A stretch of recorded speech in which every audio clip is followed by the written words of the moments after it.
रही थी, मजा आ गया। हर एक विकास की अलग कहानी ला रही थी।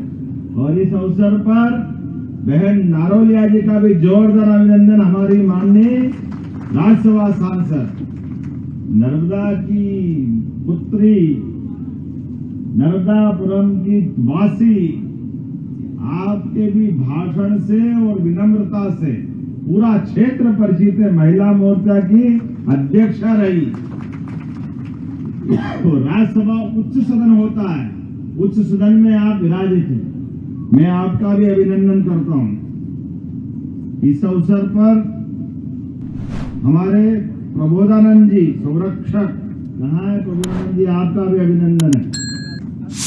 आप राजस्थान से हैं, हम भी राजस्थान से। राजस्थान परमात्मा की दया से आप उस राजस्थान से, यहाँ मोहन यादव का राज, तो ये भी तो राजस्थान हो गया। कोई नाराज नहीं, यशस्वी प्रधानमंत्री के राज में वो पूरे राजस्थान है, देश हमारा। जोरदार अभिनंदन करो हमारे प्रबोधानंद जी का। माननीय सत्यनारायण जी मेरे साथ ओपीसी किया है, प्रदेश अध्यक्ष जी, जोरदार अभिनंदन। सत्यनारायण जी लवंसी जी, आपका भी अभिनंदन है। हमारे संघ के बहुत अच्छे स्वयंसेवक हैं, काफी अच्छे से काम करते हैं। अब नाम तो बहुत सारे हैं। माननीय हरि किशोर जी, जोरदार अभिनंदन करो हरि किशोर जी, जिला अध्यक्ष भोपाल। माननीय राजेंद्र कुमार जी साहब, राष्ट्रीय उपाध्यक्ष लोधा महासभा, आपका भी स्वागत है। कॉलेज बनाएंगे, चिंता मत करो, आपने कहा है। श्रीमान राम भरोसे जी बतेसिया, राष्ट्रीय अध्यक्ष कार्यकारी किसान संघ, जोरदार अभिनंदन करो। चारों तरफ आपके जलवे हैं। श्रीमती इंदिरा लवंसी जी, बहन हमारी महिला मोर्चा की प्रदेश अध्यक्ष, एक बार पूरे मंच के लिए और अपने आप के लिए आनंद के साथ। आज का तो दिन ही ऐसा है, आज का हमारा ये भूमि पूजन कई कई कारणों से अलग प्रकार से आनंद के साथ अपने बलबूते पर कोई समाज आगे बढ़ता है तो वो सर्व सामर्थ्यशाली होना चाहिए। और हम भगवान राम के उस कुल के लोग हैं। भगवान राम का और उनके समकालीन या बाद के लोगों का मूल अंतर ये है, धनी होना। तो धनी तो रावण भी था, लेकिन रावण के बस की बात नहीं है हमारे जंगल जंगल भटक करके पिता की आज्ञा का पालन करना। ये भगवान श्री राम कर सकते हैं, ये संस्कार उनके हैं। गरीब से गरीब आदमी के साथ बैठ करके आनंद के साथ, कितना भगवान राम का जीवन कष्टप्रद रहा, लेकिन अपने मुख से एक बार भी कभी उफ नहीं की। इसीलिए आज 17 लाख साल हो गए, लेकिन 17 लाख साल बाद भी श्रद्धा से, जन्म से साथ, जैसे ही कोई अनजान से अनजान आदमी मिल जाए तो दो हाथ जोड़ के भरतवंशी करते हैं राम राम, आनंद में डूब जाता है।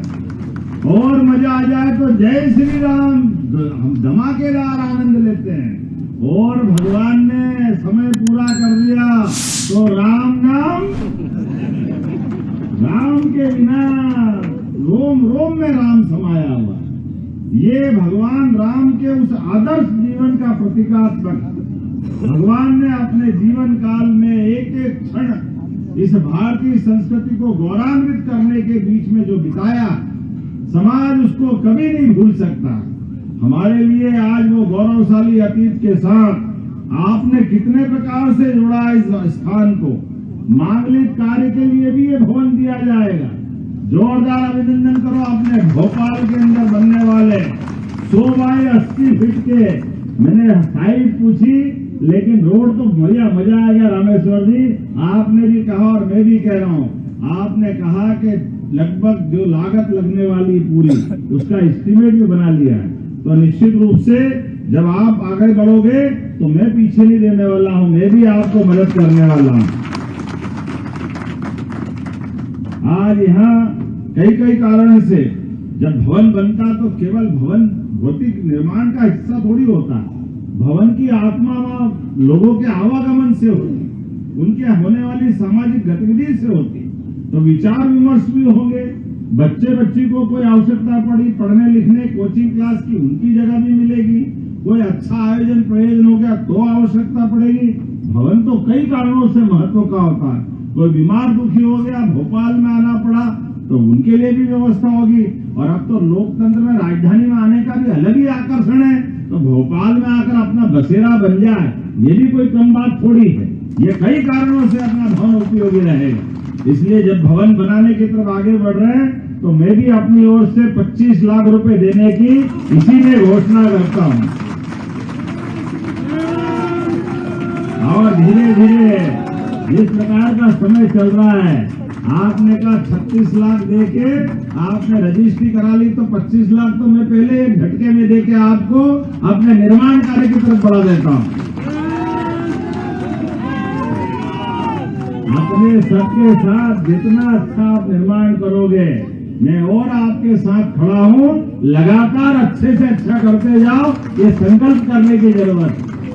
मुझे इस बात की प्रसन्नता है, सरकार के मुद्दों को लेकर के मैं बहुत सारी बात कर सकता था, लेकिन दुर्भाग्य के साथ आज जब मैं थोड़ी बात करूंगा तो थोड़ी थोड़ी कड़वी लगेगी। लेकिन चूंकि मैं इस बात को जवाबदारी से कह रहा हूं, हमारे मित्रों ने, विरोधियों ने पता नहीं क्या क्या बोल बोल करके अपनी समाज में खुद की इज्जत गिरा ली, लेकिन पता नहीं क्या कौन सी मिट्टी के हैं, फिर भी बोले जाते।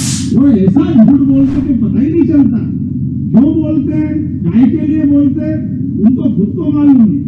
आप बताओ, कहते ओबीसी समाज के लिए हम कर रहे काम।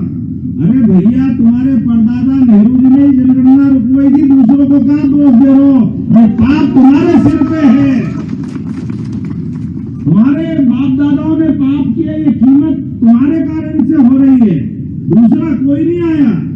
हमारे इस ओबीसी समाज की बात होती, ओबीसी समाज की, तो यशस्वी प्रधानमंत्री स्वयं उस समाज से आते हैं। हमने 3-3 बार प्रधानमंत्री दिया है, ये हमारी पार्टी की विशेषता है।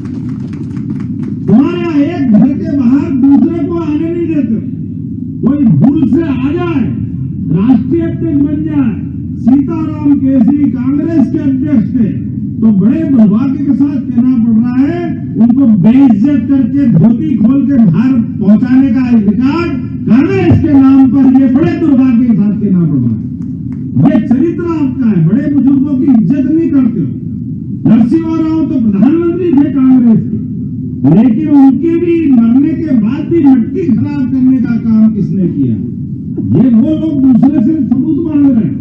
मुझे इस बात की प्रसन्नता है, यशस्वी प्रधानमंत्री के नेतृत्व में और हमारी पार्टी ने भी ओबीसी वर्ग का जो हक है वो देने के लिए लगातार आगे बढ़ते हुए, अरे ये अपने लिए कितनी अच्छी बात है। मध्य प्रदेश जैसा राज्य तो आपके ही तुमने कर रखा है, ये हमारा अपना अतीत है गौरवशाली। ये है भारतीय जनता पार्टी की सोच। और जनता के बीच अगर अपने कामों की बात करेंगे तो लगातार जिस प्रकार से मैं बताना चाहूंगा, पिछड़ा वर्ग कल्याण के आयोग की संवैधानिक मान्यता भी अगर किसी ने दी है, तो आजादी के बाद यशस्वी प्रधानमंत्री नरेंद्र मोदी जी के शासनकाल में दी गई है। ये रिकॉर्ड भूलने की जरूरत नहीं। हमारी पार्टी के आधार पर हम तो वैसे भी कहते हैं, इस देश को आगे बढ़ाना है, तो आप उनको जाति जाति में देखोगे तो थोड़ा गलत हो जाएगा। जाति जाति में देखने के कारण से लंबा समय हमारा खराब गया है। इसलिए यशस्वी प्रधानमंत्री का जोरदार अभिनंदन कर रहा हूं। उन्होंने कहा है, अगर जाति देखना है तो केवल 4 जातियां हैं, चारों में सब समा गया। वो है गरीब, महिला, युवा और किसान। ये चारों के अंदर सारा हमारा अधिकांश हिस्सा आ जाता है। हमको सबको एकजुटता के साथ चलने की जरूरत है, इकट्ठा रहने की जरूरत है। इसलिए हमारी सरकार ने एक एक करके सभी क्षेत्रों में लगातार काम कर रही। अब आप बताओ, अधिकांश खेती किसानी के लोग हैं। हमने निर्णय लिया, पटवारी रजिस्ट्री कोई करे, परिवार में किसी का नाम चढ़वाना हो, बंटवारा कर दे, बाकायदा रजिस्टर्ड करने जाओ, उसके बाद भी पटवारी साहब हाथ में नहीं आए, वो अपना मुंह अलग खुलाए, तहसीलदार आमंत्रण नहीं करे, हमने वो सिस्टम खत्म कर दिया। साइबर तहसील से घर बैठे नामांतरण होगा, ये अपनी सरकार में चालू किया। इधर आप रजिस्टर ऑफिस में पंजीयन कराओगे, उधर अपने आप बंटवारा, नामांतरण, आपका किसी का कोई हिसाब किताब सब कुछ आने वाला। और पहली बार यशस्वी प्रधानमंत्री ने कांग्रेस के शासनकाल में किसान। ताजा खबरों के लिए लाइक, फॉलो और YouTube पर सब्सक्राइब कर बेल आइकन दबाएं। साथ ही ताजा अपडेट्स के लिए स्वदेशलाइव.com पर विजिट करें।